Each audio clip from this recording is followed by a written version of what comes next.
Resident Evil, one of the most influential franchises in the gaming industry and one of my personal favorite series of all time.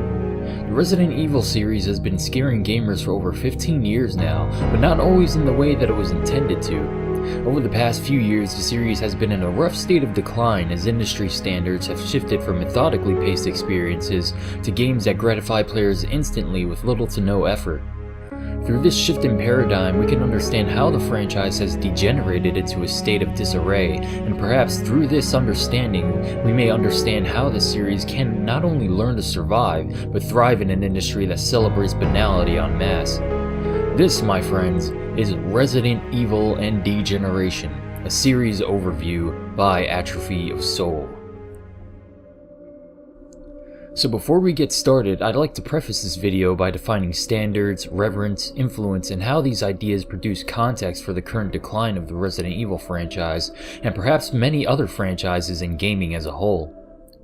A standard is a fundamental basis for comparison which is naturally used as a tool to judge the quality of a given idea.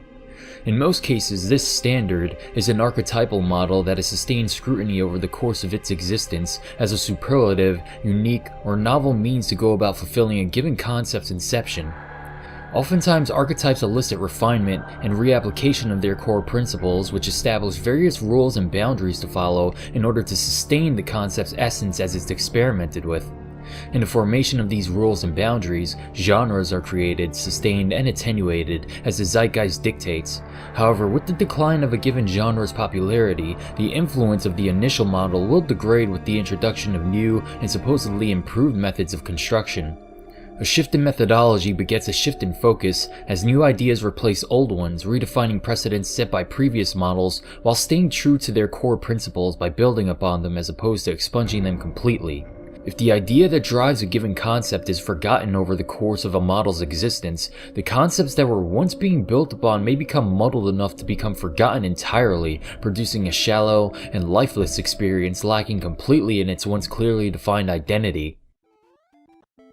An impeccable example of model refinement can be found in Nintendo's Mario franchise.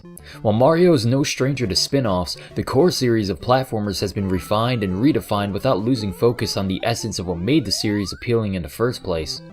Mario is first and foremost a platformer, which means that players must be able to navigate their environments by running and jumping in order to achieve a goal of some sort. In the 2D games, the goal of the player was to reach the end of levels with Mario's many acrobatic abilities in order to defeat King Koopa and save Princess Toadstool. Stages could contain alternate exits and hidden items, but the win state was achieved by reaching the end of deceptively complex environments by navigating our plumber friend from one end of the stage to another. As the franchise found itself making the leap to the third dimension, the developers over at Nintendo needed to find a way to accommodate for the extra dimension whilst retaining the standards set by the 2D titles. In order to go about doing this, they tweaked Mario's win states. Mario no longer needed to reach the end of a given stage to complete his goals. He now had to accrue a certain number of power stars in each environment before a level was truly completed. In order to acquire these stars, each environment had a number of tasks for the player to complete. Some of the tasks were cryptic, most were lucid, but all of them encouraged exploration and dynamic level traversal. By shifting the win state in this way, a breadth of novel concepts were introduced. However, the core of the series remained intact as the titles were still fundamentally about navigating nuanced environments with Mario's acrobatic prowess to achieve his goals. Trading the static flagpole for the dynamic power stars was a natural progression of the core concepts introduced in the 2D games and made for a fun and rewarding experience that still retained the charm and personality that the series was known for. So what does any of this have to do with Resident Evil? The Resident Evil franchise has gone about various transformations over the course of its existence. However, very unlike the Mario franchise, the core of the series has effectively been muddled by a blatant disregard for the core principles that once drove the series forward. Resident Evil was the franchise that popularized and refined the entire survival horror genre and paved the way for other classics such as Silent Hill, Parasite Eve, and Fatal Frame. Through claustrophobic environments, a gripping atmosphere, and a heightened sense of tension, Resident Evil effectively produced fear in the hearts and minds of players everywhere through excellent game design that was as unforgiving as it was terrifying. The threat of death pervaded the entire experience, as there were no checkpoints to be found and saves were limited. Your resources were scarce, and you were alone in a sprawling mansion permeated with creatures that you'd only find in your worst nightmares. Exploration was a key gameplay element, since it was absolutely crucial to progression, but what truly made Resident Evil a success was how it effectively made players hesitant to actively explore their surroundings. Through advancement, players were forced to overcome their fears of the unknown, as scattered gunshots, ailing moans, and tattered corpses satiated the environment, slowly building curiosity and pressuring players to question the circumstances surrounding the spread of the viral outbreak. Journal entries, notes, and files were scattered around environments, helping to elucidate the events that transpired, as well as expelling information about the various creatures that the players would eventually encounter in the world. Since the environments were pre-rendered, it gave the developers time to create richly detailed backdrops that were layered and foreboding. The environments effectively told a story to players, as a great deal of pain and sorrow could be felt in the atmosphere, due in large part to art design that felt both familiar and foreign. The music also helped in substantiating the atmosphere, with haunting and beautiful melodies feeling very much like requiems for the deceased and lullabies for the reanimated. The various locales from the earlier entries in the franchise were absolutely imposing due to traps, monsters, and an unpredictable nature that always kept the tension high. Slow door animations built suspense, fixed camera angles provided ambiance, and imaginative creature design sustained the terror. Items were initially scarce since the main protagonists always found themselves in dire situations after a sequence of unfortunate circumstances. After being separated from their companions, the player character was dropped in an open area with very little direction, forcing them to explore. Locked doors helped in delineating routes forward for players to take. However, the game could be tackled in various ways through branching routes, alternate paths, and various choices that could lead to one of several conclusions to the story. Resident Evil provided an innate sense of freedom that allowed players to feel as though they had an active role in the events that transpired. You could never be too sure about what you find behind closed doors once their animations completed. Entire rooms could be pernicious to players if they acted too hastily by pressing the wrong buttons, stepping on the wrong switches, or getting a little too close to environmental hazards. Enemies came in a variety of different forms, serving to provide players with unique challenges along their harrowing escape from their surroundings. The staple of the franchise, the venerable flesh-eating zombies, were encountered early on in the experience, providing an innate threat in relatively controlled areas for players to overcome. The cutscene introducing these creatures in the original Resident Evil is iconic and perfectly sets the tone for the rest of the series, as the threat of these creatures brought an urgency to these titles that was both refreshing and unnerving. However, in spite of how menacing these creatures became, they were the very least of your worries in the franchise. It is noteworthy that the zombies still remain a sufficient threat throughout the experience's entirety, even if they can be overcome with enough perspicacity. If you approach them hastily, you will likely be punished for it, pressuring you to unnecessarily waste resources to accommodate for your rash actions. After becoming somewhat experienced with overcoming zombies, players were slowly introduced to more agile and cunning foes such as zombie dogs, hunters, lickers, tyrants, and other bioweapons meant to put your skills to the test. All of these enemies had varying strengths and weaknesses that could be exploited as you traversed a large map trying to escape from an environment that wanted you dead at every turn. Managing defensive, offensive, and key items was also a primary gameplay element of the franchise. Do I pick up the Colt Python or the Spade Key? Will I be able to survive the trip to the item box? Have I made enough progress to use an ink ribbon? There was an authentic danger to your progress that needed to be accounted for when entering new areas, finding new items, and battling against new enemies and bosses. Death demanded a hefty toll from players, and as a result the game rewarded more cautious and methodical play, and punished rash and hasty playstyles. To survive, players needed to remain cognizant, cautious, and perceptive. The games made you feel helpless in many instances, helping to further immerse you into the role of the protagonist that you played as, in spite of their bad voice acting. The controls themselves were also tailor-made for this sort of experience. While you played as an elite group of well-trained characters, the way that they handled was somewhat unorthodox. Even so, I stand behind the idea that the controls were perfect for this kind of experience, and add another layer of depth to the game's already nuanced mechanics. The tank controls popularized by the franchise have oftentimes taken unnecessary criticism from gamers and reviewers alike. While they may feel lethargic and confounding for the uninitiated, once you've taken the time to allow yourself to understand them, they are very responsive and work perfectly in conjunction with the fixed camera angles and static environments. Once you've become acclimated to the control scheme, you'll never find yourself in a dire situation as a direct result of them.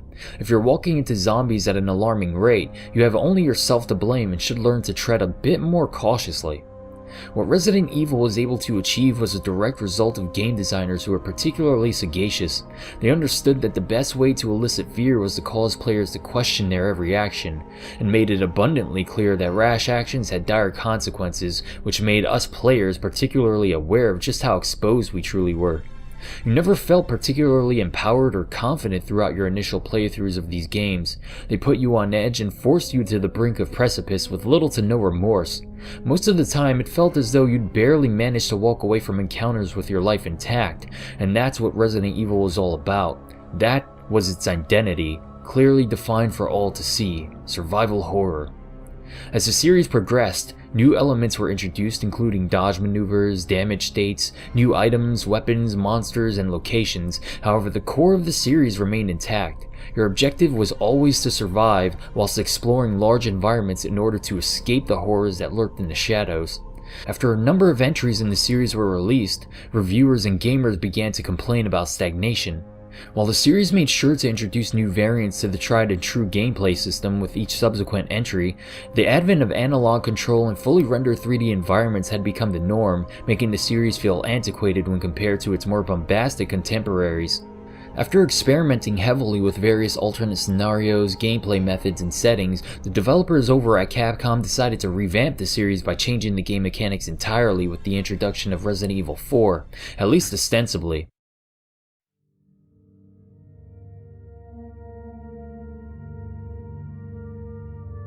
If you take a moment to analyze the differences between Resident Evil 4 and its progenitors, you will find that the only true change was one of perspective. As opposed to being strewn about various places in the environment, the camera was now succinctly placed behind the player character at all times. This slight change in perspective was enough to allow the developers to expand upon other aspects of the gameplay mechanics, making what had become routine feel fresh and inventive. This is especially true in regards to combat. Aiming your weapon as a mechanic was expanded upon immensely and became the driving mechanic of the entire experience.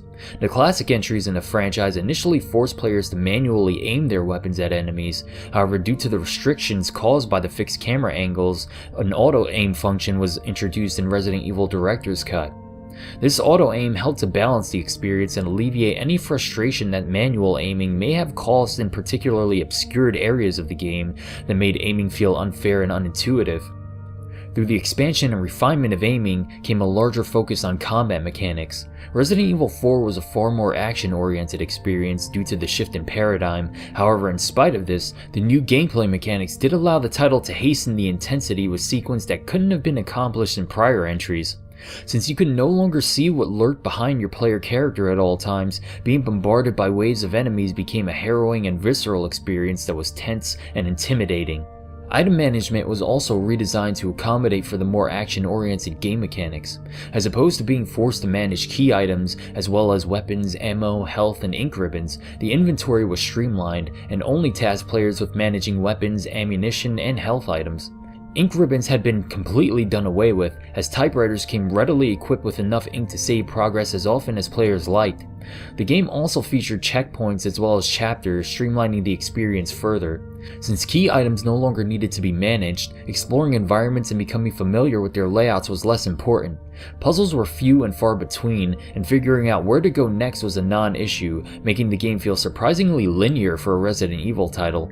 All of these minor adjustments worked in conjunction to change the experience from a slow-brewing methodical form of horror to an intense and visceral style that was oftentimes as gratuitous as it was fun and engaging.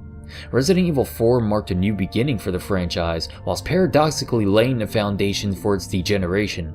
Resident Evil 4 made a huge impact on the gaming industry of the time and became an inspiration for countless third-person shooters developed thereafter. With the newfound focus on heart-pounding intensity, other developers couldn't help but follow suit by building upon the precedents set by RE4 and expanding upon them to create much more over-the-top, yet shallow third-person shooters that would come to saturate the market. As the action shooter genre grew in popularity and influence in the industry, the Resident Evil franchise was expected to not only compete, but completely outpace and eclipse all of the derivatives that it spawned. The series essentially found itself in the same place that it was in prior to the release of Resident Evil 4.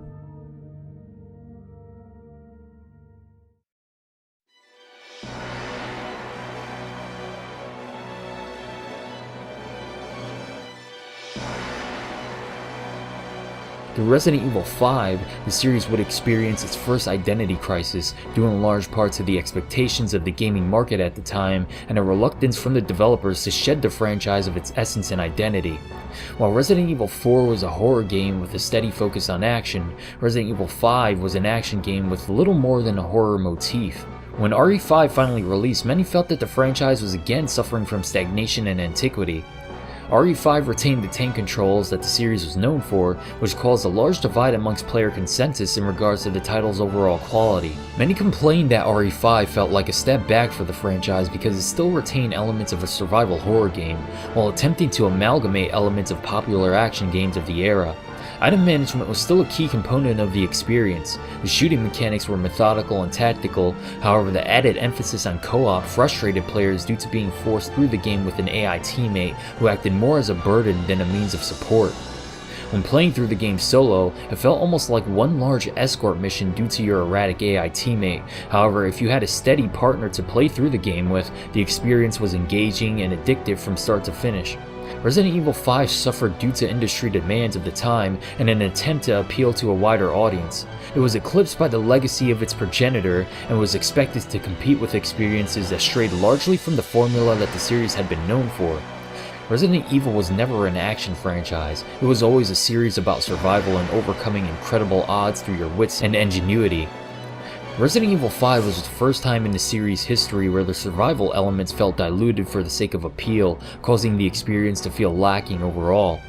In spite of the somewhat disjointed experience that the main campaign provided, the downloadable expansion for Resident Evil 5, aptly titled Lost in Nightmares, was as close as the series has ever been to amalgamating the refined shooting mechanics of the modern series with the slow and methodical horror of the earlier entries in the franchise.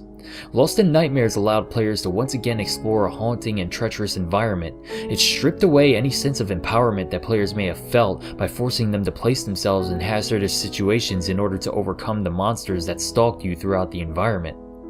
It is still to this day one of my personal favorite pieces of content that the series has ever produced, and was subsequently expanded upon with the release of Resident Evil Revelations.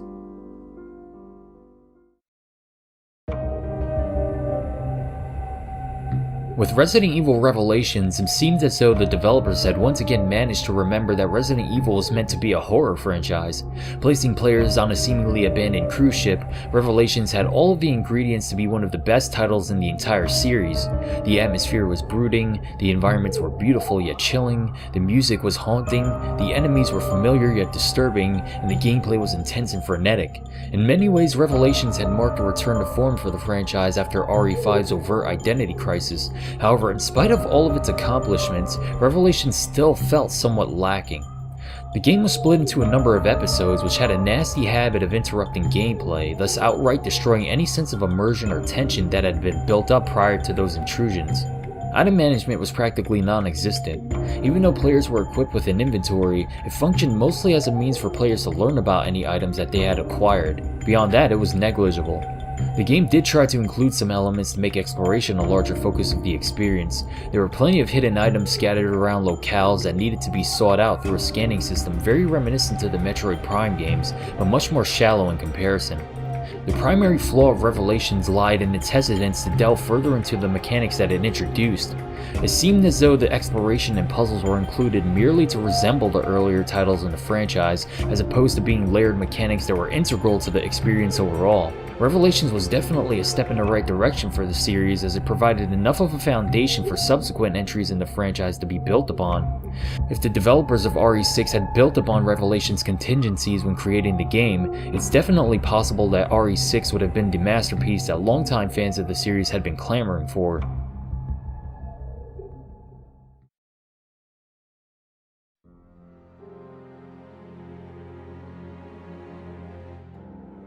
Nevertheless, Resident Evil 6 became something else entirely. If Resident Evil 5 had an identity crisis, then Resident Evil 6 was marred with schizophrenia. RE6, very much like 5 and 4, was a product of its time. In trying to keep up with prevalent design choices of the industry at large, it lost its very essence and identity.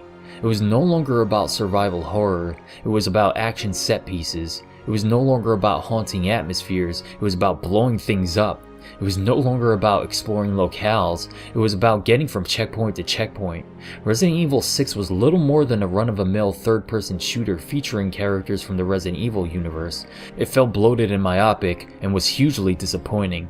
One of the main issues with the game is that it provided players with plenty of content with little to no context. It's an experience that stretched so thin that it's become almost unrecognizable. Resident Evil 6 is absolutely fascinating due in large part to the moments of brilliance that are strewn about its overall banality. Some of the environments could be atmospheric, and a few of the monsters lived up to the standards set by the original PlayStation trilogy. A few of the boss battles were enthralling, but none of this feels at all like Resident Evil should. The characters no longer had a sense of weight to them. The weapon handling was unsatisfying and somewhat erratic. Weapons felt flaccid and inert, enemies were bullet sponges, item management and exploration were practically non-existent, ammunition is plentiful, and it's all painstakingly linear. While Resident Evil 4 and 5 had an obvious focus on action, their approaches were just as much about method as they were execution. To explain further, every shot that you fired meant something. A perfect shot could stun enemies, opening them up to further damage, whilst erratic and careless shooting would cause you to become overwhelmed, leading to death. Even though enemies were plentiful, they all had various strengths and weaknesses that could be exploited in certain ways, and could be taken down with consistency. The challenges that 4 and 5 provided in regards to combat scenarios were well designed and fair. There was very little luck involved, and proper planning and execution could be the difference between life and death. In Resident Evil 6, the shooting mechanics are loose and flimsy. Your actions as a player no longer feel as meaningful as they once did, especially since many of the enemies that you encounter disregard weapon fire entirely. It's a flimsy system completely devoid of the risk-reward system that 4 and 5 had in place, and overall the game just feels vacuous, shallow, and lifeless. In its efforts to cater to everyone, it ended up satisfying absolutely no one. There was a definite push from the developers to create the greatest game in the franchise's history. However, by attempting to cater to too wide of a demographic, the game became disjointed, unfocused, and absolutely confounding. It has a wealth of content and unlocks, but it failed to be anything more than an amalgamation of unpolished gameplay elements attempting to pander to anyone who would show it even the slightest ounce of attention. It is far and wide the worst game in the numbered franchise, and is perhaps the wake-up call that Capcom needed in order for the series to reacquire its essence and identity.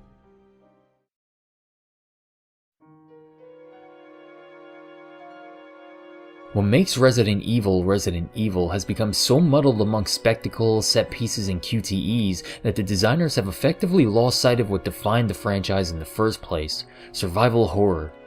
In order for the franchise to truly evolve, it must delve into its past and reincorporate elements that added to its imposing atmosphere.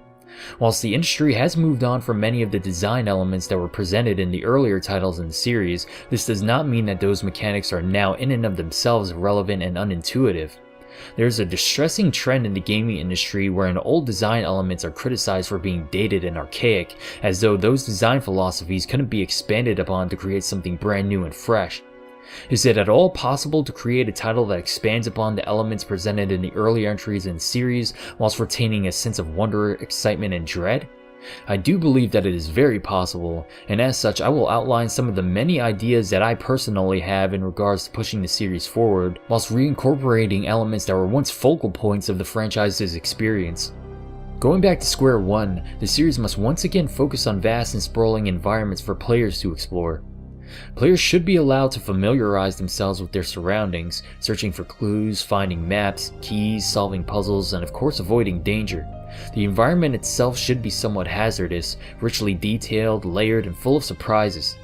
The game world should elicit a sense of wonder and morbid curiosity in us gamers. It should beckon us to investigate, whilst unsettling us with every iota of progress that we make, helping to immerse us further into the experience. Item management should once again become a primary element of the experience. Characters should only be able to accrue a limited number of resources, including key items, herbs, munitions, saves, and weapons. Forcing players to make choices between saving, using ammunition, healing, or acquiring new items in the midst of chaos helps to perpetuate the feeling of self-doubt and uncertainty that should permeate the entirety of the title's design philosophy. Players should be forced to question themselves constantly. However, playing with player expectations could also become a large element of the game, allowing for a far more intellectual and psychological form of horror. Building player confidence by rewarding exploration, experimentation, and perceptive modes of play should be imperative to the gameplay experience. However, luring players into a false sense of security could also be used to keep players on their toes. For example, safe rooms could again be scattered throughout the environment. These rooms were prevalent in the earlier entries in the franchise, allowing players to gather their wits, formulate strategies, and organize their inventories. By implicitly setting this precedent, players were allowed to lower their guard. If the safe room were to become hazardous for one reason or another at only one point in the entire game, players would feel somewhat unnerved every time they entered a new safe room thereafter, allowing the tension to remain high for the duration of the experience. Branching story paths and alternate scenarios should also make a return, allowing players to not only choose who they want to play as, but how they want to complete the game. Having multifaceted puzzles that could be solved in various ways, as well as characters who have various strengths and weaknesses, would effectively increase replayability and player curiosity in tandem. The game mechanics themselves should retain the over-the-shoulder camera and aiming introduced in RE4, however enemies should be more scarce, unique, and imposing than they were in the modern titles. Finding enemy weaknesses should again be a large component of the game experience. However, more importantly, enemy behavior should be dynamic and reactive. For example, an enemy that I've often envisioned for the franchise is something called the Intone. The creature is ostensibly cowardly and is often found at the corners of rooms with its back always facing the player. It stares into the corners of walls and whispers to itself.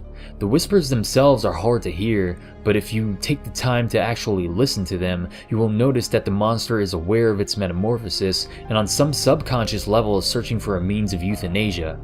As a player approaches the enemy, the whispering and murmuring will escalate until the point where it notices you and runs away. The player can chase the creature in order to kill it, or allow it to run away. If it escapes, the creature will then stalk the player in a fit of rage because after all, you are unable to put it out of its misery. In this heightened state, the creature's behavior would be completely different.